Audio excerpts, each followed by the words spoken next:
카메라를 잘 찾는다고? 찾나 봐요. 네. 뭔가 느낌이 있어요. 느낌. 저를 찍고 느낌이. 있는 것 같은 느낌이.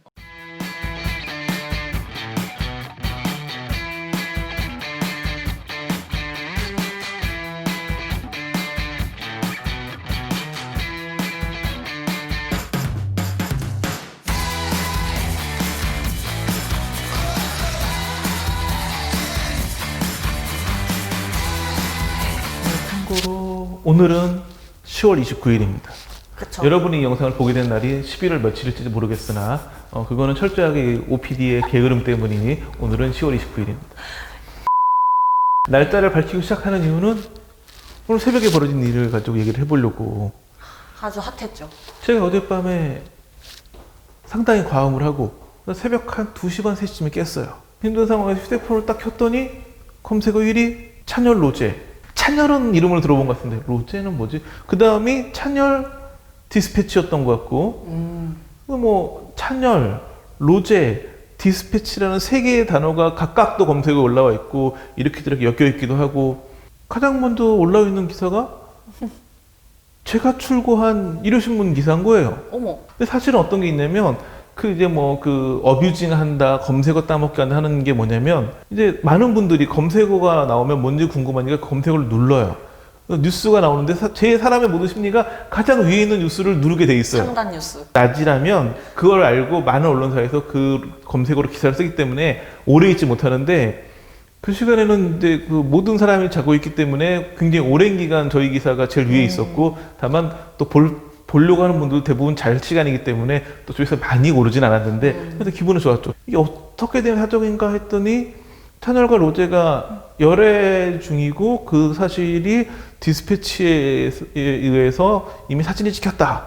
근데 아직 디스패치가 보도하기 전인데 이미 그 사진이 돌아다니고 있어서 근데 이제 제가 그 연예 매체에 굉장히 오랜 기간 있었고 특히나 디스패치는 제가 굉장히 친하게 아는 분들이 많아서 절대 보도하기 전에 그 사진이 나올 리가 없거든요. 그래서 이거 뭐지 뭐 사고 났나? 아침에 깨서 봤더니 이제 이거는 이제 굉장히 격가지 이야기였고 일이 터진 건 찬열의 전 여자친구라고 주장하는 한 여성분이 뭐 한 3년 넘게 교제를 했었는데 뭐 굉장히 그 사이에 뭐 다른 여자들을 많이 만났다 이런 폭로글과 사진도 몇 장 올리면서 그러니까 이 찬열이 검색에 오른 건 그 전 여친이라고 하는 여성의 폭로글 때문이었는데 그쵸. 그러면서 이제 밝혀진 게 그 문제가 됐던 디스패치 사진은 요즘 것도 아니고 2018년에 네, 이미 맞아요. 누군가가 그 사진에다가 두 얼굴을 갖다 합성해 붙여놓고 디스패치 워터마크라고 하죠. 그것도 갖다가 붙여놓고 해가지고 조작한 거였고 이미 2018년에 한번 하다했다가 이거 조작한 거라고 끝났던 거였는데 전 여친이라는 거 주장하는 분이 얘기를 하니까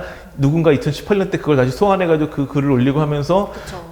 그 정황을 잘 모르는 분들이 봤을 때는 찬열 로제 열애설에도 관심이 가니까 그게 검색 1위에 갔던 이런 에피소드였던 것 같은데 물론 뭐 저희 매체 같은 경우에는 그 반사이익을 조금 봐서 고맙긴 한데 굉장히 뭐 억울하겠죠. 그쵸. 디스패치 같은 경우가 이렇게 연예인들 열애하는 거를 사진을 많이 찍어서 보도를 하면서 유명해진 매체인데 근데 저 궁금한 거 있어요. 원래 디스패치가 그런 전문제 매체였어요? 애초에 만들어졌을 때부터? 디스패치는 사실은 다른 매체에 있던 멤버들 일부가 나와서 만든 매체였는데 그 전에 있던 매체에서부터 처음에는 그냥 그 온라인 연예 스포츠 매체였다가 그쪽으로 특화가 되면서 굉장히 갔다가 그 중에서 이제 일부가 나와가지고 지금 디스패치를 창간하게 된 과정을 거쳤는데 그러니까 원래는 그런 취재를 많이 했던 게 저희 일요신문이었었고 네. 저랑 아까 말씀드렸다시피 디스패치 친한 분들이 많았고 디스패치 첫 번째 사진 특종이 일요신문과 공동 취재였어요. 오, 뭐였나요? 그게 그 박상아 씨, 박상아. 그 전두환 전 대통령 둘째 며느리. 근데 미국에 살다가 한국에 들어와가지고 한국에 들어오고 얼마 안 있어가지고 그 외출하는 모습을 사진에 담았는데 그때 이제 일요신문이랑 그 디스패치가 함께 취재를 했었고 그래서 그걸 이제 일요신문 디스패치 공동 취재다 뭐 이런 식으로 아마 연예인 열애설을 저렇게 사진까지 찍어야 되느냐라는 얘기를 많이 하세요.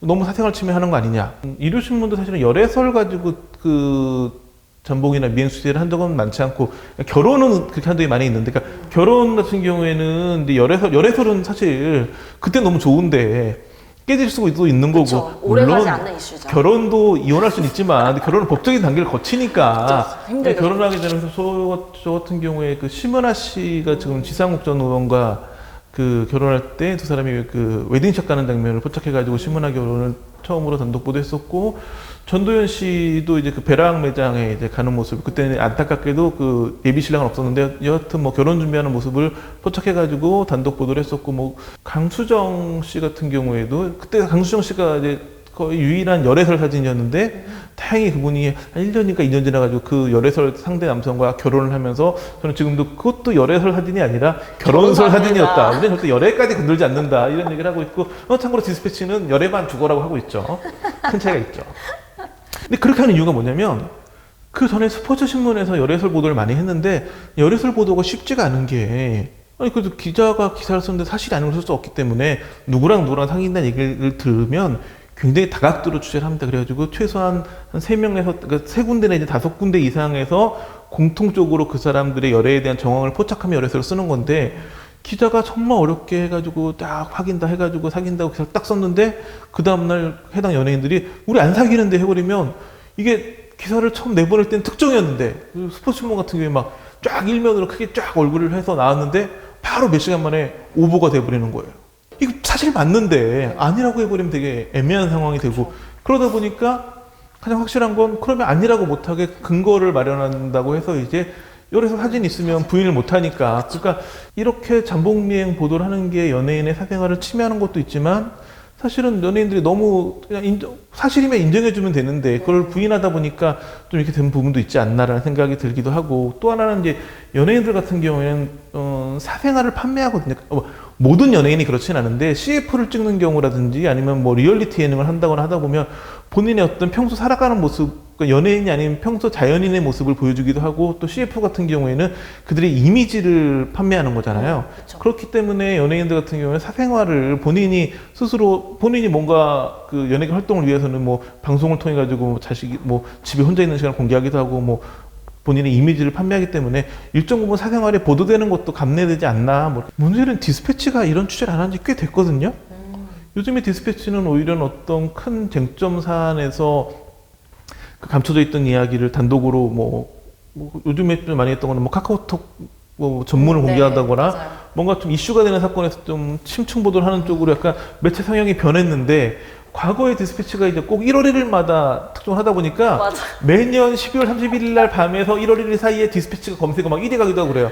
찬열과 로제의 사진 얼굴만 합성해도 되는데 그걸로는 사람들이 안 믿을 것 같으니까 디스패치 오토마를 딱 넣어버리는 거죠. 그러니까 그런 사람들이 믿어주니까. 근데 그래서 이런 소문이 나지만 아까도 말씀드렸다시피 절대 그 어느 언론사도 본인들이 보도하기 전에는 철저하게 이걸 비밀 유지하지, 이게 사진 새거나 나가거나 하는 일은 결코 없기 때문에 그 생기면 엄청난 그 회사 차원에서 사고이기 때문에 그런 거는 믿지 않아 주시는 게 맞지 않나 그런 생각이 드네요. 궁금한 게, 그러면 매체들끼리도 공유를 안 해요?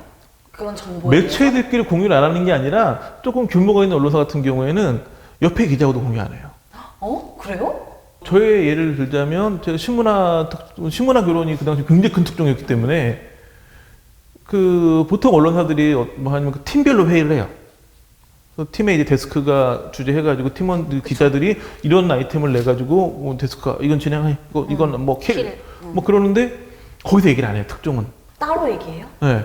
저 일요신문은 이제 지금은 다 온라인으로 실시간 보도를 하지만 과거에는 주간 신문이니까 뭐 다음 주 월요일에 신문 나올 때까지는 철저히 보안이 필요하기 때문에 그 데스크 회의할 때 그 보고를 안 하고 회의 끝난 다음에 데스크한테 별도로 보고를 하죠. 그럼 이제 그걸 가지고 이제 데스크들끼리 국장 주재에 모여가지고 편집 회의를 하는데 거기서도 이 얘기를 안 해요. 그리고 그냥 국장 데스크 담당 기자만 아는 식에서 큰 특종을 진행을 하거든요. 신문화 때는 여기 화요일 날 사진을 찍었는데 그 다음부터는 사내에서도 급비였어요. 기사도 안 썼어요.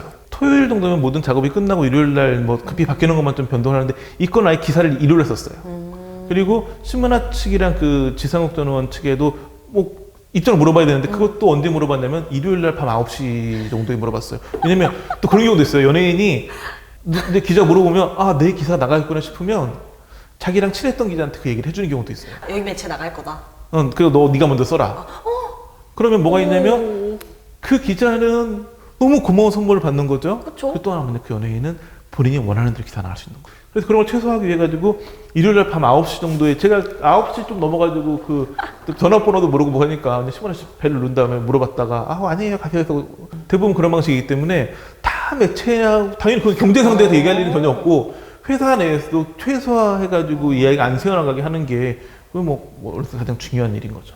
근데 문제는 요즘에는 디스패치도 그런 취재를 많이 안 하고 저희도 제가 한때 많이 했었는데 안 하고 하면서 요즘 분들이 제보를 안 해도 SNS나 이 다 모든 국민이 1인 미디어이기 때문에 그런 식으로 많이 노출이 되는 경우가 있기 때문에 한동안은 제가 봤을 때 요즘 이런 연예 매체들의 흐름 봤을 때는 좀 뭐 데이트 현장 뭐 이런 게 그 사진으로 포착돼서 보도되는 거는 한동안 좀 없지 않을까 싶어 보이기도 하네요. 그러니까 뭐 믿지 마세요. 다 괜한 루머들입니다. 그럼 디스패치가 안 하는 이유가 1인 미디어가 되었기 때문이에요? 그게 이유가 다예요? 아니면 아니죠. 새로운 그러니까 노선으로 가기 위한? 새로운 노선 가는 것도 있고 계속 그렇게 가는 데는 어려움이 많아요. 왜냐면 연예기획사랑 그런 일이 있으면 굉장히 좀 관계가 진짜요? 안 좋아지는데 또 하나는 굉장한 노력, 시간 뭐 이런 게 들어가기 때문에 왜냐면 기자들을 그냥 여러 명 투입해가지고 며칠씩 왜냐면 뭐 그 전복 취재라는 게 우스갯얘기로 어떻게 얘기하냐면 10번 나가서 한 번 성공하면 평균 와, 왜? 5번 나가서 한 번 성공하면 일 잘하는 기자 와. 뭐 이렇게 구분이 되니까 이게 전복이랑 미행 취재는 성공률이 10%가 안 돼요. 그러니까 10% 정도가 평균이라고 하니까 그럼 나머지 9번에 대한 건 다 그 비용이나 이런 시간이 날아가는 거기 때문에 계속 한다는 거는 쉽지가 않죠. 그렇기 때문에 해외 매체 같은 경우에도 그렇게 그런 방식을 채택하지 않고 파파라치들을 활용해 파파라치 사진을 찍어오는 건데 네. 국내에서도 그런 식으로 파파라치로 보여주는 사람들이 그 몇몇 매체에다가 제안을 한 적이 있었어요. 특히 또 오래됐지만 이제 여성 잡지들이 잘 나갈 시절에 굉장히 좀 화제가 됐던 사건이 있었는데 굉장히 유명 연예인의 어떤 그런 사진을 누군가 찍었다고 판매 의뢰가 들어온 거예요. 그래서 타 여성지들이 고민을 했대요, 이걸. 사야 되나 말아야 되나. 왜냐면 우리가 안 사면 다른 매체에 나올 건데 그쵸. 언론사에서 가장 중요한 건 특종하는 것보다 물 안 먹는 거거든. 그러니까 이거는 내가 못 쓰는 거는 물론이고 어느 매체인가 이게 특종을 할 텐데라는 생각이 들어서 고민했었는데 다행히 그 당시에 그래도 그 여성지들이 전부 다 구매를 안 했나 봐요. 그러니까 그런 식으로 그때 그렇게 한두 번이라도 팔리는 사례가 생겼으면 국내에도 파파라치 문화가 굉장히 많아졌을 텐데 언론사들이 구입을 안 하면서 국내는 이제 파파라치가 있는 상황은 아니고 우리나라 정도의 규모가 되는 연예 엔터테인먼트 사업 엔터테인먼트 구도를 가지고 있는 나라 중에는 대한민국만 파파라치가 없기 때문에 그러네요. 아무리 뭐 그 연예부 기자들이 뭐 잠복해가지고 뭐 데이트 현장 찍는다고 해도 파파라치에 비하면 100만 분의 1도 안 되니까 그것마저도 요즘 사라지는 분위기긴 하지만 너무 좀 힘들어하지 마시길 또 부탁드립니다. 그 어려운 숫자가 왔다 갔다 하면 돈 얘기를 해보도록 하겠습니다. 송가인 씨 같은 경우에는 지난해 하반기부터 올해 초까지 행사 시장을 휩쓸었었죠. 그쵸. 송가인보다는 돈을 덜 벌 것이다 이런 추측이 난무했었고 임영웅이 송가인보다 한 달에 최소 20억에서 최대 40억 정도의 손해를 보고 있다.